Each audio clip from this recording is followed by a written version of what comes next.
Good morning students. कल अपना first chapter complete हो चुका है, रिप्रोडक्शन इन एन ऑर्गेनिज्म। ठीक है, लगभग नीट के अंदर एक या दो क्वेश्चंस यहाँ से पूछे जाते हैं फर्स्ट चैप्टर के अंदर कंप्लीट। ठीक है, अब जो है अपन सेकंड चैप्टर जो है आपके एनसीईआरटी का रिप्रोडक्शन इन फ्लावरिंग प्लांट, उसको हम अभी ड्रॉप करते हैं। उसको हम थर्ड या फोर्थ चैप्टर के बाद हम पढ़ेंगे। पहले हम जो स्टार्ट करने वाले हैं चैप्टर, ठीक है, जो है एनसीईआरटी का थर्ड चैप्टर ह्यूमन रिप्रोडक्शन, मानव के अंदर जनन। ठीक है, फर्स्ट चैप्टर से अगर आपसे रिलेटेड फर्स्ट चैप्टर से रिलेटेड अगर आपको कोई डाउट है, ठीक है, तो आप जो है वो कमेंट बॉक्स में लिख दीजिएगा या ग्रुप में सेंड कर दीजिएगा। उसके सारे जो डाउट्स हैं वो वहाँ पे विद सॉल्यूशन आपको मिल जाएंगे। It's that clear? ओके, तो आज अपन एनसीईआरटी का थर्ड चैप्टर स्टार्ट करने वाले हैं, ह्यूमन रिप्रोडक्शन, मानव में जनन। ओके, ह्यूमन रिप्रोडक्शन,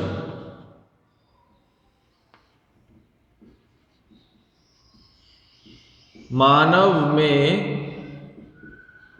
जनन। ठीक है, अपने नीट के अंदर कम से कम 5 से 6 क्वेश्चंस ह्यूमन रिप्रोडक्शन से पूछे जाते हैं। ठीक है, 5 to 6 क्वेश्चंस जो है यहाँ से आपसे पूछे जाते हैं ह्यूमन रिप्रोडक्शन से। तो आप इसको बहुत अच्छे से समझना, कॉन्सेप्चुअल भी है, कुछ थ्योरेटिकल भी है। ठीक है, इसलिए इस चैप्टर को बहुत अच्छे से समझिएगा और इसके कोई भी डाउट है वो आप hand to hand comment box में लिख दीजिएगा।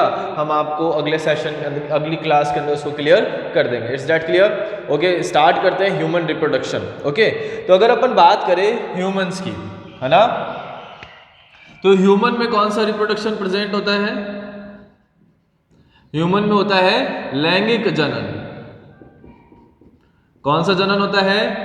लैंगिक जनन, जिसको अपन बोलते हैं सेक्सुअल रिप्रोडक्शन।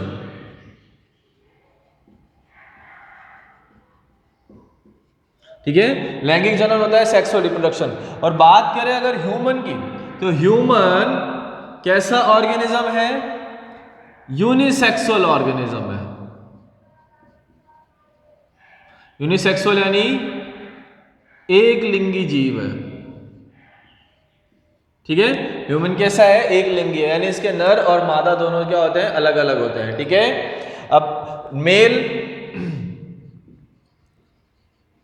ठीक है, और यहां पर लेते हैं अपन फीमेल। ओके, तो मेल के अंदर मेल रिप्रोडक्टिव ऑर्गन कौन सा है? मेल के अंदर नर जननांग की बात करें, ठीक है, यानी मेल नर जनन तंत्र की अगर अपन बात करते हैं, नर जनन तंत्र की, तो इसका जो प्राइमरी सेक्स ऑर्गन है, यानी प्राथमिक जनन अंग, ठीक है, अगर अपन बात करें इसमें प्राथमिक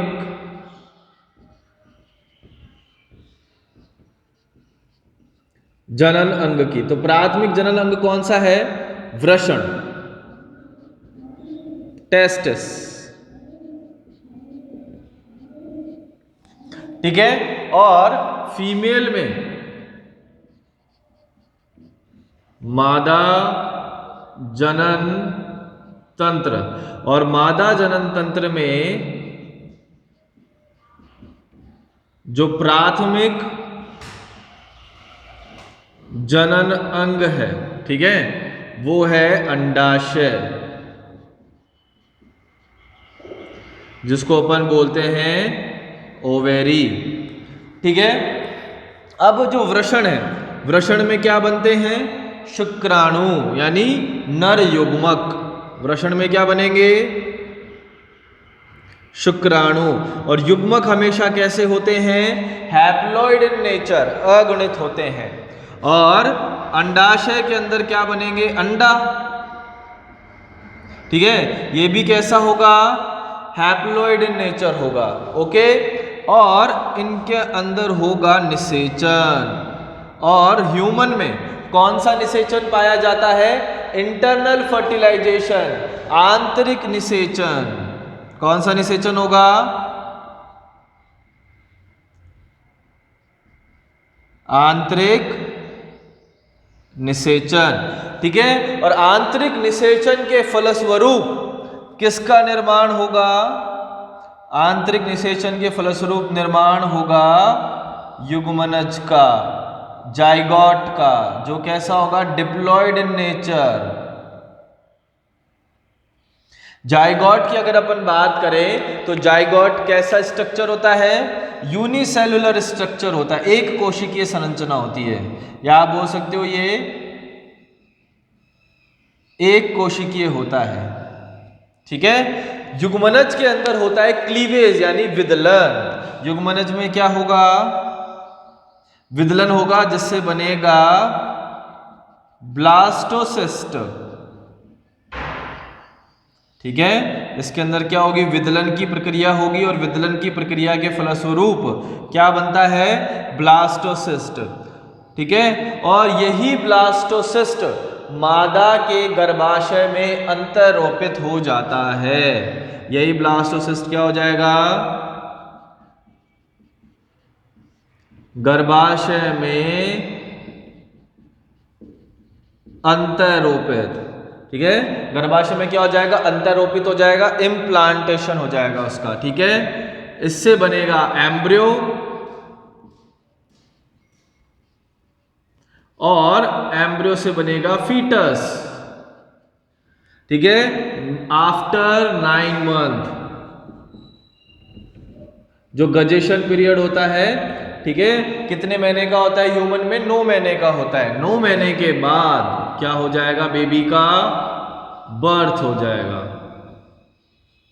ठीक है। तो ये पूरी प्रक्रिया किसके अंदर देखने को मिलती है? आपको ह्यूमन के अंदर देखने को मिलती है, ठीक है। इसको अपन ने यहां पर क्या किया है? समराइज किया है, ठीक है, कि यही पूरा का पूरा जो सिस्टम है वो अपन को डिटेल में पढ़ना है इस चैप्टर के अंदर, ठीक है। तो मानव जो होता है उनके अंदर लैंगिक जनन होता है, और मानव जो होता है वो यूनिसेक्सुअल ऑर्गेनिज्म होता है, यानी उसका मेल अलग होता है, फीमेल अलग होता है, ठीक है। मेल का जो नर जनन तंत्र है उसमें प्राथमिक जनन अंग कहलाता है वृषण, और वृषण में किसका निर्माण होता है? शुक्राणु का निर्माण होता है, ठीक है। और फीमेल के अंदर जो मादा जनन तंत्र है उसमें प्राथमिक जनन अंग क्या कहलाता है? अंडाशय, और अंडाशय में होता है क्या? किसका निर्माण होता है? अंडे का निर्माण होता है, ठीक है। दोनों का होगा निषेचन, और ह्यूमन में कौन से प्रकार का निषेचन होता है? आंतरिक निषेचन, यानी निषेचन की प्रक्रिया मादा शरीर के अंदर संपन्न होती है, ठीक है। आंतरिक निषेचन के फलस्वरूप किसका निर्माण होगा? द्विगुणित युग्मनज का निर्माण होगा, जो एक कोशिकीय संरचना होती है, यानी किसी मानव के अंदर जो उत्पत्ति होती है मानव की, वो किससे होती है? एक कोशिकीय संरचना से होती है, जिसका नाम क्या है? जाइगोट यानी युग्मनज। युग्मनज में विदलन होगा ब्लास्टोसिस्ट, और इसी अवस्था के अंदर ब्लास्टोसिस्ट अवस्था में ही गर्भाशय के अंदर क्या हो जाएगा? ये अंतरोपित हो जाएगा, इम्प्लांटेशन हो जाएगा, एम्ब्रियो का फॉर्मेशन होगा, एम्ब्रियो से बनेगा फीटस, ठीक है। और फीटस बनने के बाद 9 महीने के बाद, यानी आफ्टर 9 मंथ या आफ्टर गजेशन पीरियड, पार्टुरेशन हो जाएगा, यानी प्रसव हो जाएगा, और बर्थ हो जाएगा बेबी का, ठीक है। तो ये प्रक्रिया होती है किसके अंदर? ह्यूमन के अंदर, ठीक है। अब अपन इसको एक एक करके डिटेल में पढ़ लेते हैं। आप इसको स्क्रीनशॉट ले लीजिए, इसका फटाफट से उतार लीजिए।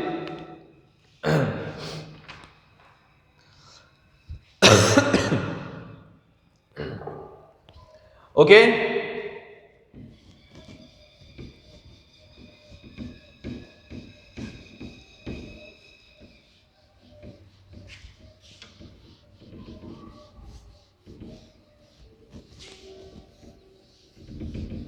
अब इसके पढ़ते हैं आगे। Male reproductive system, male reproductive system, यानी नर जनन तंत्र, नर जनन तंत्र, इसके बारे में अपन पढ़ते हैं यहाँ पे। तो इसके अंदर प्राइमरी सेक्स ऑर्गन की अगर अपन बात करें तो इसको 2 भागों में बांटा गया है। सबसे पहले प्राथमिक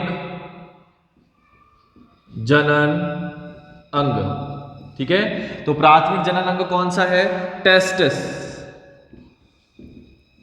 जिसको अपन बोलते हैं वृषण, ठीक है, फिर अपन बात करते हैं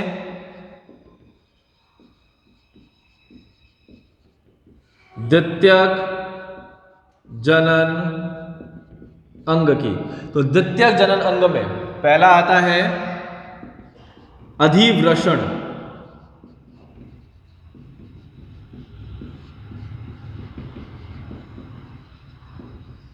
एपिडिडाइमिस, ठीक है। फिर आता है वास डिफरेंस यानी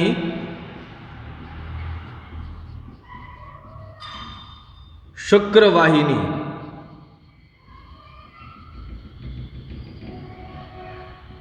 जिसको अपन बोलते हैं वास डिफरेंस। फिर आता है शुक्राशय,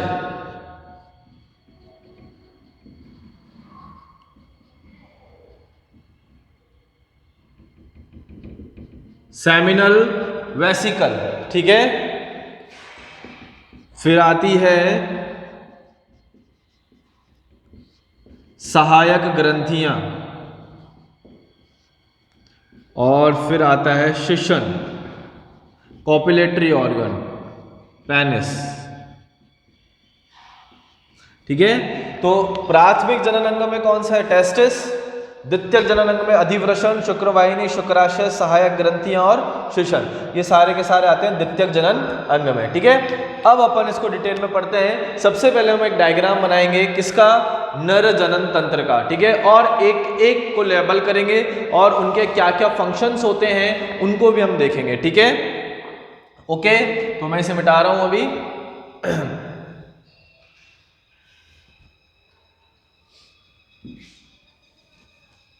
तो अपन डायग्राम बनाने वाले हैं नर जनन तंत्र का।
तो देखो ये अपना डायग्राम बन चुका है।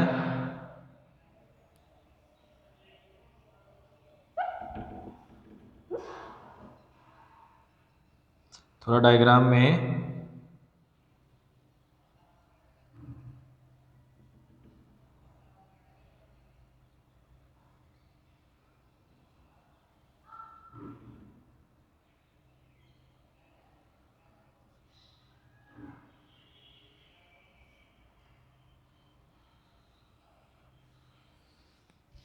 ठीक है,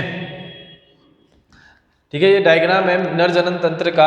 ओके, अब अपन इसको डिटेल के अंदर पढ़ते हैं कि क्या क्या संरचनाएं होती है। ठीक है, तो सबसे पहले अपन यहाँ पे बात करने वाले हैं वृषण कोश की। ठीक है, किसकी बात करने वाले हैं? वृषण कोश की।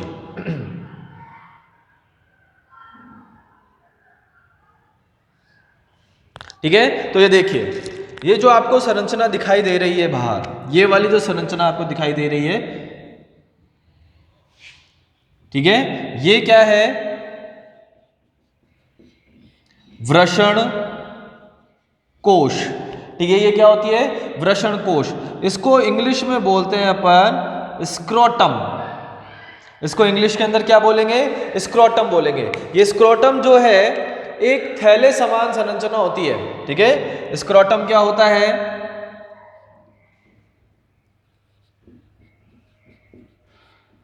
थैलेनुमा संरचना। क्या होता है? थैलेनुमा संरचना होती है। और ठीक है, और साथ में इनमें क्या होता है? एक जोड़ी वृषण स्थित होते हैं। ठीक है, देखो स्क्रोटम क्या कहलाता है? वृषण कोश। ठीक है, वृषण कोश एक थैलेनुमा संरचना है जिसके अंदर एक जोड़ी वृषण उपस्थित होते हैं। क्या उपस्थित होंगे? एक जोड़ी वृषण उपस्थित होंगे। ठीक है, फिर आपको ये जो संरचना दिखाई दे रही है, ये वाली संरचना, ठीक है, ये वाली, ये होती है वृषण। क्या होती है? ये वृषण, जिसको अपन बोलते हैं टेस्टिस। ठीक है, ये होता है वृषण और ये होती है टेस्टिस। अब इसके बारे में अगर अपन पढ़ें तो ये वृषण जो होते हैं वो कैसे होते हैं? एक पेयर। वृषण कैसे होते हैं? वन पेयर, यानी एक जोड़ी होते हैं।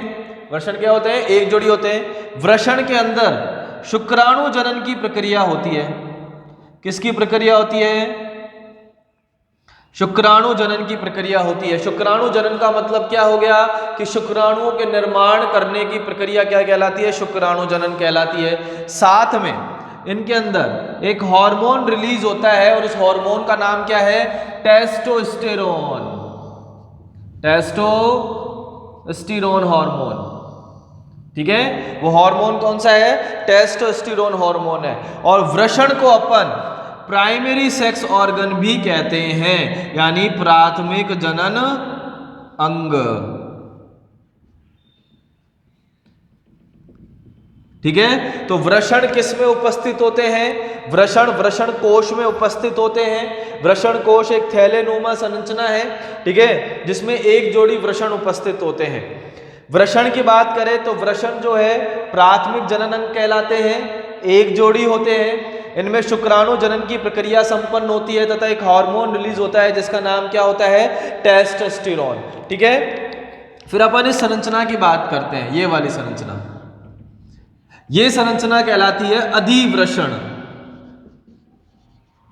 क्या कहलाएगी? अधिवृषण, जिसको अपन बोलते हैं एपिडिडाइमिस। क्या बोलते हैं? एपिडिडाइमिस बोलते हैं। ठीक है, ये भी कैसा होता है? एक पेयर, यानी ये कैसी होती है? एक पेयर संरचना होती है। साथ में ये क्या होती है? अत्यधिक कुंडलित संरचना होती है। अत्यधिक कुंडलित संरचना। ठीक है, और साथ में अगर अधिवृषण की बात करें तो largest part of male reproductive system, सबसे लंबा भाग होता है, सबसे लंबा भाग होगा। ठीक है, तो अधिवृषण क्या होगा, अधिवृषण जो होगा एक जोड़ी होगा, ठीक है, अत्यधिक कुंडलित संरचना है और सबसे लंबा भाग होता है, ठीक है। फिर आपको ये जो नली जैसी संरचना दिखाई दे रही है जो अधिवृषण से निकल रही है, देखो वृषण कोश में क्या उपस्थित है, टेस्टिस यानी वृषण। इस वृषण के चारों तरफ क्या है, वृषण जो है किसमें ओपन हो रहा है, अधिवृषण में, और अधिवृषण से एक नलिका बाहर निकल रही है। इस नलिका को अपन बोलते हैं शुक्रवाहिनी। इस नलिका को अपन क्या बोलेंगे, शुक्रवाहिनी, जिसको अपन बोलते हैं वास डिफरेंस। क्या बोलते हैं, वास डिफरेंस। ये भी कितनी जोड़ी होती है, ये भी एक जोड़ी संरचना होती है, वन पेयर स्ट्रक्चर, एक जोड़ी होती है, ठीक है। क्या काम होता है इसका, इसका काम होता है कैरी स्पर्म, स्पर्म को मार्ग प्रदान करती है, यानी शुक्राणुओं को मार्ग प्रदान करती है, शुक्राणु को मार्ग प्रदान करती है। क्या करेगी, शुक्राणुओं को मार्ग प्रदान करेगी, ठीक है। साथ में इसके अंदर हो जाती है वैसेक्टोमी, इसके अंदर क्या हो जाती है, वैसेक्टोमी हो जाती है। वैसेक्टोमी को बोलते हैं हिंदी में नसबंदी, ठीक है। देखो अगर मान लो कि सर्जिकल, ये नसबंदी जो होती है वो होती है परमानेंट, ठीक है, इरिवर्सिबल मेथड है जिससे कि अपन प्रेगनेंसी को रोक सकते हैं, ठीक है। क्या कर सकते हैं, प्रेगनेंसी को रोक सकते हैं। अगर डॉक्टर्स क्या करते हैं कि यहाँ से ये वास डिफरेंस को यहाँ से कट कर देते हैं और यहाँ से इसको बांध देते हैं इस तरीके से, ठीक है। और वास डिफरेंस का काम क्या होता है, शुक्राणुओं को मार्ग प्रदान करना। तो यहां पर शुक्राणु आ गया, ये शुक्राणु है, अब ये आगे नहीं जा पाएगा, आगे नहीं जा पाएगा तो क्या ये पेनिस से बाहर निकल पाएगा, नहीं निकल पाएगा, ठीक है। तो नसबंदी के अंदर क्या होता है, यहां से शुक्रवाहिनी को काट कर बांध दिया जाता है, ठीक है। एक बार अगर नसबंदी कर दी जाती है तो उसके बाद इसे वापस से पहला जैसा नहीं किया जा सकता, यानी ये इरिवर्सिबल मेथड है और परमानेंट कॉन्ट्रासेप्टिव मेथड है प्रेगनेंसी को रोकने का, ठीक है, ओके। तो यहां पर वैसेक्टोमी हो जाती है, क्लियर, समझ में आ गया यहां तक। फिर आगे अगर अपन बात करते हैं तो ये जो संरचना आपको दिखाई दे रही है, ये ग्रंथि जैसी संरचना, ठीक है, ये होती है शुक्राशय। ये क्या कहलाता है, शुक्राशय, जिसको अपन बोलते हैं सेमिनल वेसिकल। ये क्या होता है, शुक्राशय होता है। और शुक्राशय भी कैसा होता है, एक जोड़ी होता है और ये एक एल्केलाइन फ्लूइड का सिक्रीशन करता है। ये होता है एक जोड़ी और ये क्या करता है, क्षारीय पदार्थ का स्त्रावण करता है। किसका स्त्रावण करेगा, क्षारीय पदार्थ का स्त्रावण करेगा, यानी वीर्य का भाग बनाएगा, सीमन बनाएगा, वीर्य का भाग बनाएगा। तो एक जोड़ी है, क्षारीय पदार्थ का क्या करेगा, स्त्रावण करेगा, ठीक है। अब आपको ये जो संरचना दिखाई दे रही है, इसको मैं क्या कर देता हूं, थोड़ा सा ड्रॉ कर देता हूं, ये वाली संरचना को, यहां से यहां तक की जो संरचना है मैंने ऐसे ड्रॉ किया है इसको ना,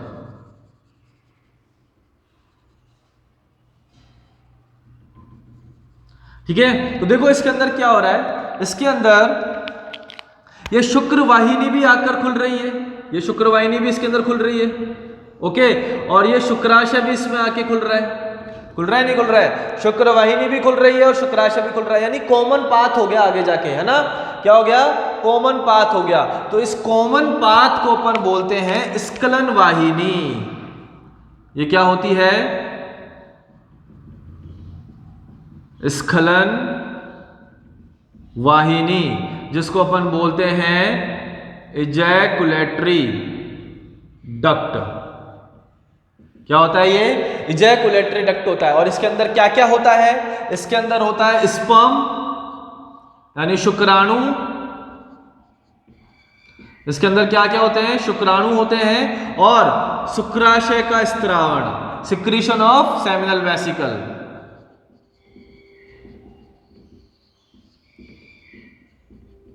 शुक्राशय का स्त्रावण होता है। ठीक है, ओके। तो ये जो शुक्र वाहिनी है ये और ये जो शुक्राशय ये दोनों आगे जाके क्या हो जाते हैं, कॉमन पाथ बना लेते हैं। इस कॉमन पाथ को बोला जाता है स्खलन वाहिनी, इजैकुलेटरी डक्ट, और इसके अंदर शुक्राणु मिलते हैं और शुक्राशय का स्त्रावण इसमें पाया जाता है। ठीक है, ये जो संरचना है ये कहलाती है मूत्राशय। क्या है ये? मूत्राशय। और मूत्राशय कितना होता है? 1 पेयर, एक जोड़ी होती, सॉरी सिंगल होता है, सिंगल, अनपेयर्ड होता है। मूत्राशय एक ही होता है, अनपेयर्ड होता है। ठीक है, और क्या काम करता है? मूत्र का संग्रह करता है, मूत्र का संग्रह करेगा। क्या करेगा? मूत्र का संग्रह करेगा। समझ में आया? ठीक है, फिर ये जो संरचना आपको दिखाई दे रही है ये होती है प्रोस्टेट ग्लैंड, प्रोस्टेट ग्रंथि। ठीक है, और प्रोस्टेट ग्रंथि भी कैसी होती है? अनपेयर्ड, यानी एक ही होती है। ठीक है, और ये भी क्षारीय पदार्थ का स्त्रावण करती है, क्षारीय पदार्थ का स्त्रावण करेगी। ठीक है, तो प्रोस्टेट ग्रंथि भी कैसी है? एक ही है और क्षारीय पदार्थ का स्त्रावण करेगी। ओके, ये वाली जो आप देख रहे हैं ये बल्ब जैसी ग्रंथि, ये होती है बल्बो यूरिथ्रल ग्रंथि, बल्बो यूरिथ्रल ग्रंथि। और यह बल्बो यूरिथ्रल ग्रंथि का काम क्या होता है? ये स्नेहक प्रदान करती है, स्नेहक प्रदान करती है। ठीक है, एक और काम होता है इसका बल्बो यूरिथ्रल ग्लैंड का, कि जो बल्बो यूरिथ्रल ग्लैंड है, ठीक है, ये उदासीन करती है, क्योंकि ये वाला जो पाथ होता है, मतलब मेल के अंदर क्या होता है, यूरिन, ठीक है, मेल के अंदर जो मूत्र होता है और शुक्राणु होते हैं, इन दोनों का पाथ कॉमन होता है। ठीक है, तो यूरिन होता है एसिडिक और स्पर्म यानी सीमन जो होता है वो होता है क्षारीय।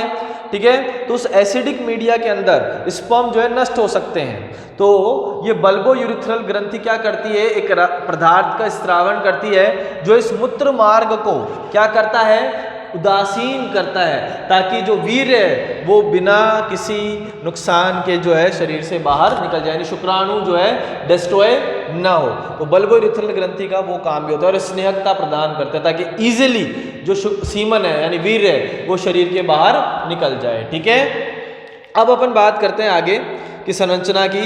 तो आगे की संरचना की अगर अपन बात करें तो आपको ये जो स्ट्रक्चर दिखाई दे रहा है ये वाला, अपन यहां से बात कर रहे हैं और यहां तक का स्ट्रक्चर, ये वाला स्ट्रक्चर है ना, जिसको मैंने रेड कलर से मार्क किया है। ठीक है, ये स्ट्रक्चर कहलाता है ग्रंथिल मूत्रवाहिनी, ग्रंथिल मूत्रवाहिनी, जिसको अपन बोलते हैं ग्लैंडुलर यूरिथ्रा। ठीक है, अब इस ग्रंथिल मूत्रवाहिनी में देखो क्या क्या है। इस ग्रंथिल मूत्रवाहिनी के अंदर एक तो शुक्राणु है, शुक्राशय का स्त्रावण है, और इस प्रोस्टेट ग्रंथि का भी क्या है? स्त्रावण है। तो इसके अंदर क्या क्या होगा?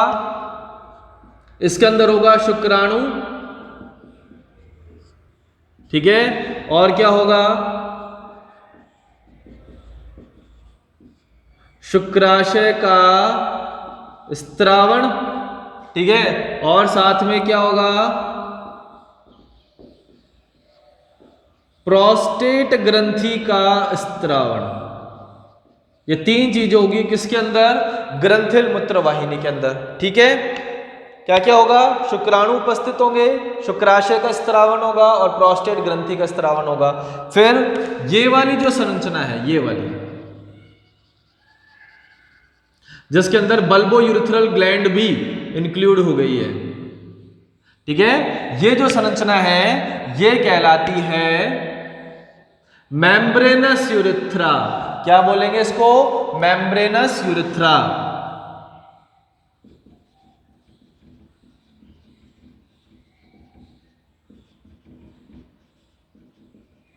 ठीक है, और इस मेम्ब्रेनस यूरेथ्रा के अंदर क्या क्या होगा? इसके अंदर होगा वीर्य यानी सीमन। और वीर्य के अंदर क्या क्या होता है? वीर्य के अंदर होता है शुक्राणु, शुक्राशय का स्त्रावण, प्रोस्टेट ग्रंथि का स्त्रावण और बल्बो यूरेथ्रल ग्लैंड का स्त्रावण। ये सारे स्त्रावण किसमें होते हैं? वीर्य के अंदर होते हैं, मेम्ब्रेनस यूरेथ्रा के अंदर होते हैं। ठीक है, और आपको ये जो संरचना दिखाई दे रही है अब, ये वाली संरचना, ठीक है, इसको अपन बोलते हैं पिनाइल यूरेथ्रा। पिनाइल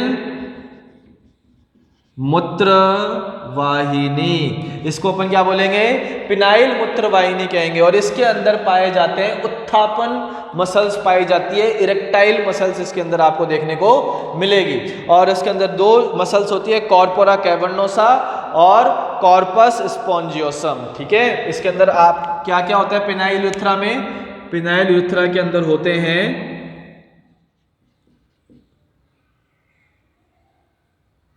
उत्थापन शील ऊतक। इसमें क्या होते हैं? उत्थापनशील ऊतक होते हैं। दो प्रकार के होंगे, एक होता है कॉर्पोरा कैवर्नोसा और एक होता है कॉर्पस स्पंजियोसम।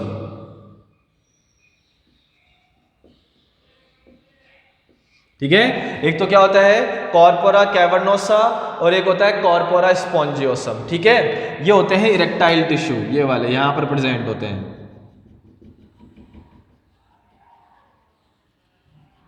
ठीक है, और ये जो कॉर्पोरा स्पॉन्जियोसम है, ये वाला, ये कॉर्पोरा स्पॉन्जियोसम जो है आगे जाके फूल जाता है। ठीक है, इसको अपन बोलते हैं ग्लांस पेनिस, शिशन मुंड। ये क्या कहलाता है? Glans penis.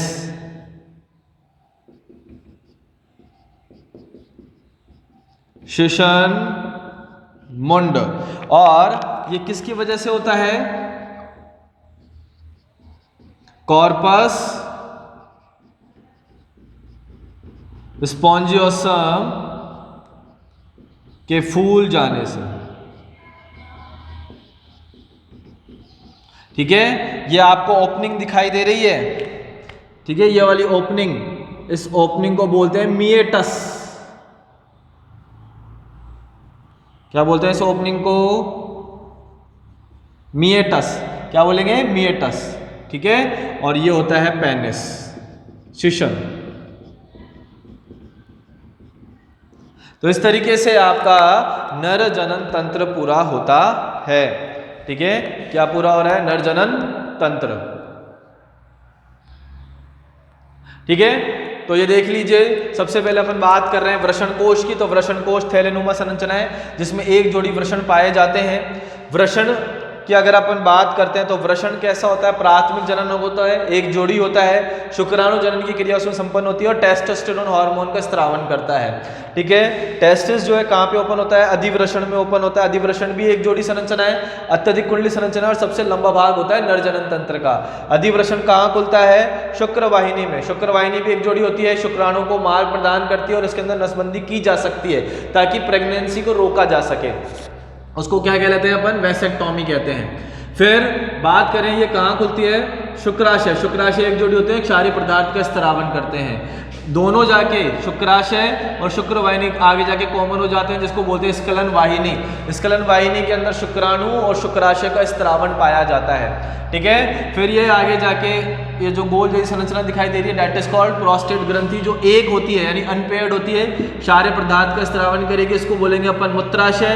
जो अनपेयर्ड होता है मूत्र का संग्रह करता है। मूत्र वाहिनी 3 पार्ट्स में बटी होती है। पहली जो होती है वो कहलाती है क्या, ग्लैंडुलर मूत्रवाहिनी यानी ग्रंथिल मूत्रवाहिनी, जिसके अंदर शुक्राणु, शुक्राशय का स्त्रावण और प्रोस्टेट ग्रंथि का स्त्रावण होता है। फिर होता है मेम्ब्रेनस यूरिथ्रा। मेम्ब्रेनस यूरिथ्रा के अंदर होता है वीर्य।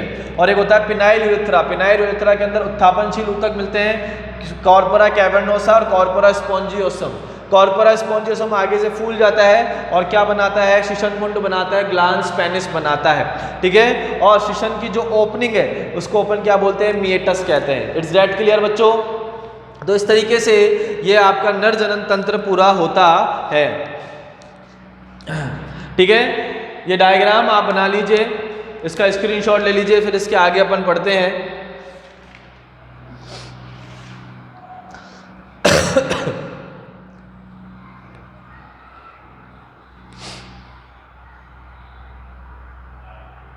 ओके,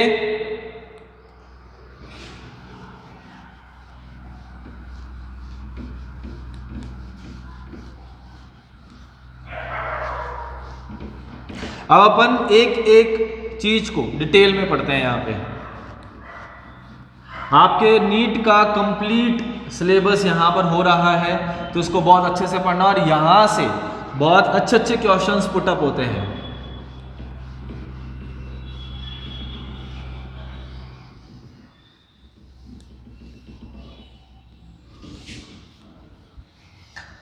अब देखो, अपन स्टार्ट करने वाले हैं अब स्क्रोटम।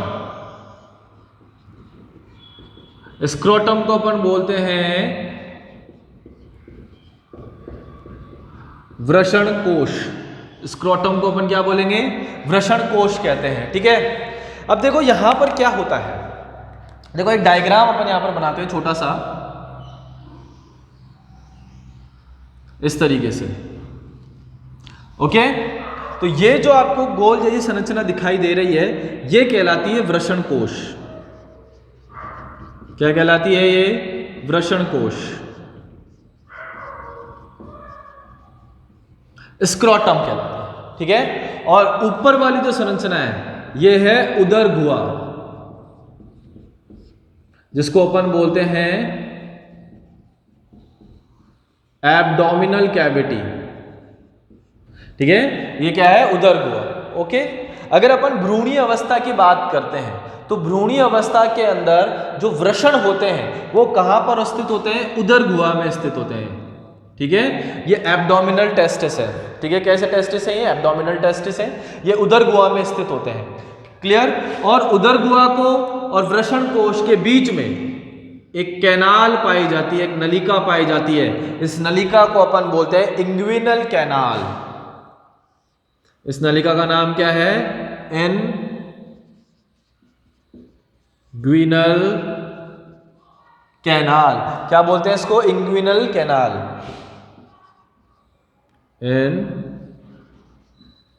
इंग्विनल नलिका, इंग्विनल नलिका है ये, ठीक है। अब जब 7 मंथ होते हैं प्रेगनेंसी को, यानी गर्भकाल का जो 7वां महीना होता है, ठीक है,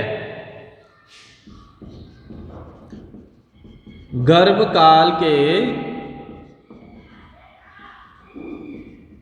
7वें महीने में वृषण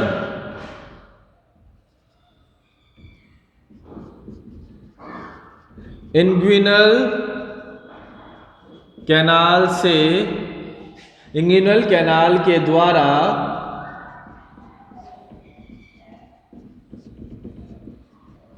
उदर गुहा से वृषण कोश में आ जाते हैं, ठीक है। तो यहां से जो वृषण है इस इंग्विनल कैनाल से होते हुए कहां आ जाएगा, वृषण कोश में आ जाएगा, ठीक है। अब ये जो वृषण कहलाएंगे इसको बोलेंगे एक्स्ट्रा एब्डोमिनल टेस्टिस, यानी अतिरिक्त उदरीय वृषण। क्लियर? तो यहां क्या होता है कि 7वें महीने की जो प्रेगनेंसी होती है, तो 7वें महीने की प्रेगनेंसी से वृषण जो है वो इग्विनल कैनाल से होते हुए कहाँ आ जाते हैं? वृषण कोश में आ जाते हैं। कहाँ से? उदर गुहा से आ जाते हैं। अब ये क्वेश्चन होता है कि ये 7वें महीने में ही क्यों आते हैं? क्योंकि 7वें महीने में जो ये वृषण है ये टेस्टोस्टेरोन का स्त्रावन करते हैं, और टेस्टोस्टेरोन जो होता है वो रिस्पॉन्सिबल होता है किसके लिए? उदर गुहा से वृषण कोश में आने के लिए। ये ध्यान रखना कि 7वें मंथ में ही क्यों आए, क्योंकि 7वें मंथ में वृषण जो है वो टेस्टोस्टेरोन का स्त्रावन करता है, जो टेस्टोस्टेरोन क्या करता है? उदर गुहा से वृषण कोश में लेके आता है इनको। ठीक है। दूसरी चीज कि वृषण कोश में क्यों आते हैं, उदर गुहा में ही क्यों नहीं रहते हैं, इसका भी क्या कारण है? तो देखो बच्चों कि जो टेस्टिस होता है, ठीक है, यानी जो वृषण होते हैं, तो वृषण में कौन सी प्रक्रिया संपन्न होती है? शुक्राणु जनन की प्रक्रिया संपन्न होती है। वृषण में कौन सी प्रक्रिया? शुक्राणु जनन की प्रक्रिया संपन्न होती है। शुक्राणु जनन का मतलब हो गया शुक्राणु का निर्माण। शुक्राणु जनन का क्या मतलब हो गया? शुक्राणु का निर्माण। ठीक है। बॉडी का टेम्परेचर कितना होता है? 37 डिग्री सेल्सियस। अगर अपन बॉडी के टेम्परेचर की बात करें तो बॉडी का होता है 37 डिग्री सेल्सियस। ठीक है। तो शुक्राणु जनन की जो क्रिया है वो बॉडी टेम्परेचर से 2 से 2.5 डिग्री सेल्सियस कम तापमान पर संपन्न होती है। ठीक है। तो शुक्राणु जनन की क्रिया कब, कौन से टेम्परेचर पर संपन्न होती है? 2 से 2.5 डिग्री सेल्सियस कम ताप। किससे? शरीर के ताप से।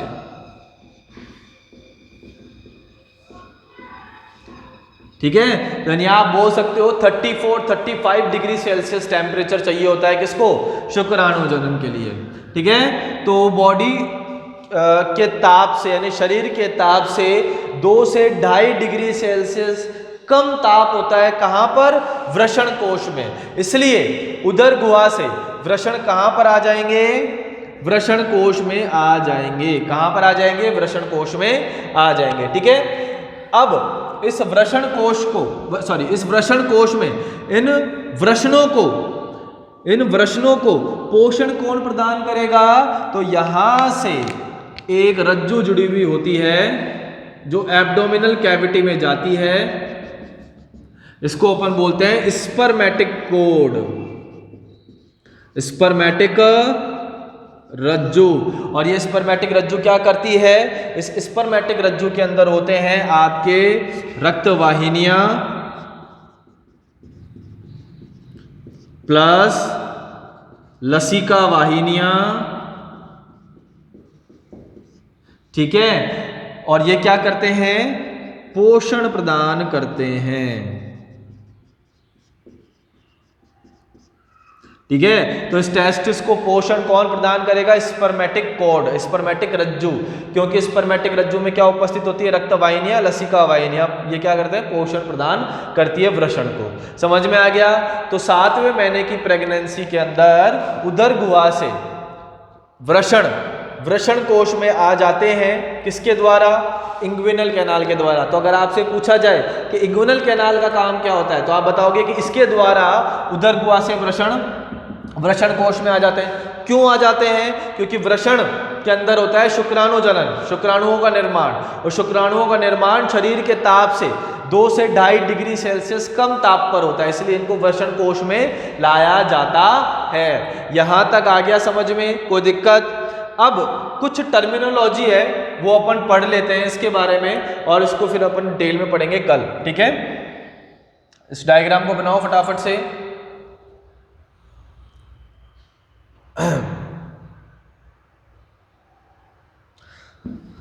अपन एनसीईआरटी की एक भी लाइन नहीं छोड़ रहे हैं, सब कुछ इसके अंदर अवेलेबल है एनसीईआरटी में। तो आप इसको अच्छे से पढ़ो, एक एक क्वेश्चन आप यहां से सॉल्व कर सकते हैं। अब देखो कुछ टर्मिनोलॉजी है। सबसे पहले जो टर्मिनोलॉजी है वह क्रिप्टोरकॉर्डिज्म।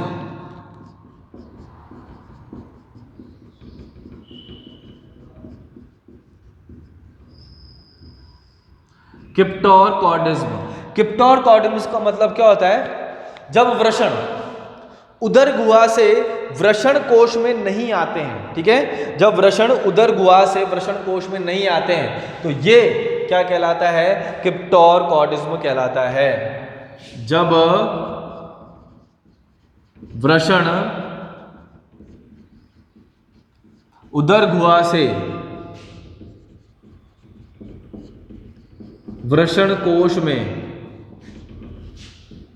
नहीं आ पाते, ठीक है, कि वृषण कोश में अगर नहीं आते हैं तो ये जो टर्मिनोलॉजी है वो क्या कहलाती है? क्रिप्टोरकॉर्डिज्म कहलाती है। इसकी वजह से क्या होगा बच्चों बताओ? अगर शुक्राणु, अगर वृषण कोश में नहीं आ पाए, वृषण कोश में नहीं आ पाए तो क्या वहां पे शुक्राणु जनन होगा? ठीक है, तो यहां पर इस कंडीशन में शुक्राणु जनन नहीं हो पाता, क्योंकि शुक्राणु जनन के लिए 2 से 2.5 डिग्री सेल्सियस कम ताप चाहिए, ठीक है, तो शुक्राणु जनन हो ही नहीं पाएगा, ठीक है। और इस कंडीशन को अपन बोलेंगे हाइपरथर्मिया। क्या बोलेंगे?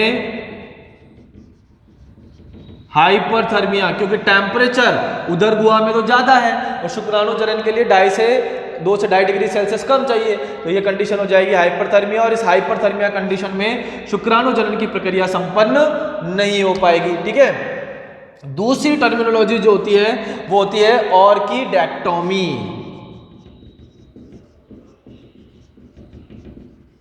ऑर्किडेक्टोमी में क्या किया जाता है कि शल्य चिकित्सा के द्वारा यानी सर्जरी के द्वारा वृषण को उदर गुहा से वृषण कोश में लाया जाता है।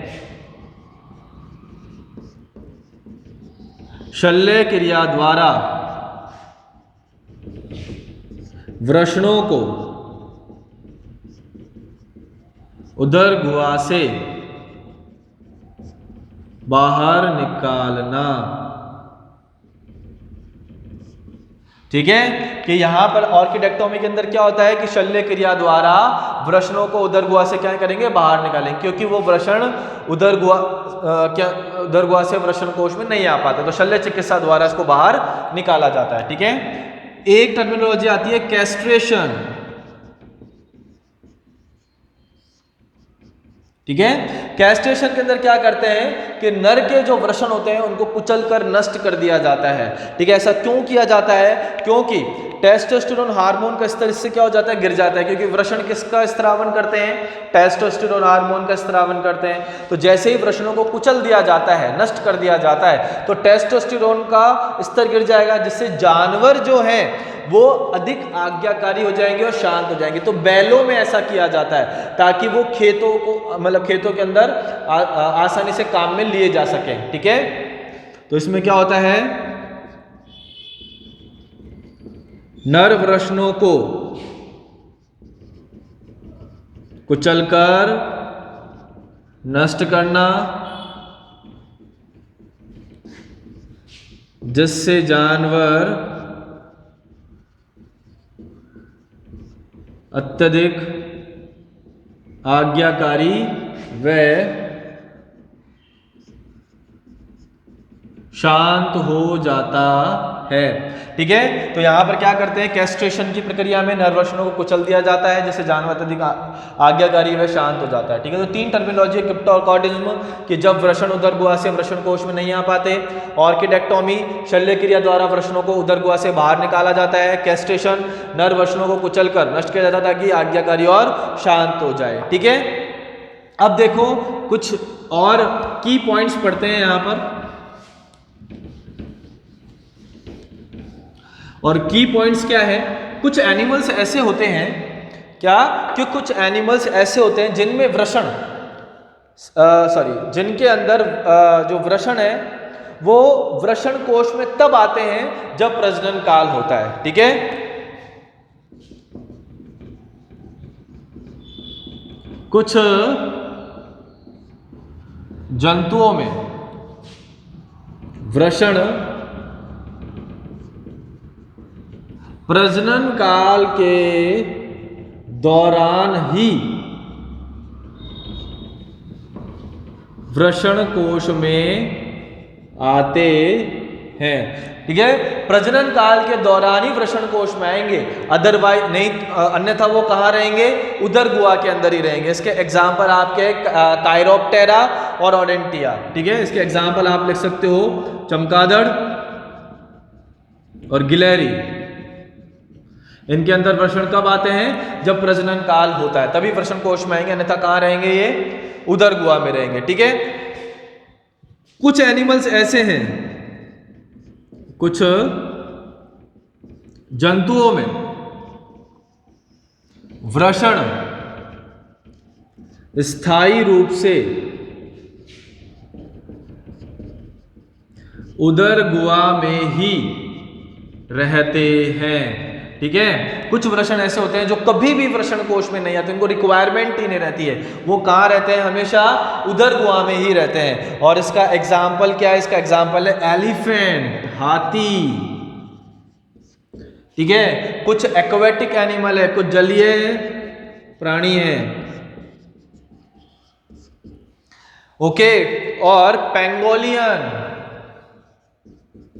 चींटीखोर जिसको अपन बोलते हैं, इन सब के अंदर उदर गुहा में ही वृषण स्थायी रूप से रहते हैं, कभी भी वृषण कोश में नहीं आएंगे। It's that clear? तो उदर गुहा ये समझ में आ गया आपको, कोई दिक्कत?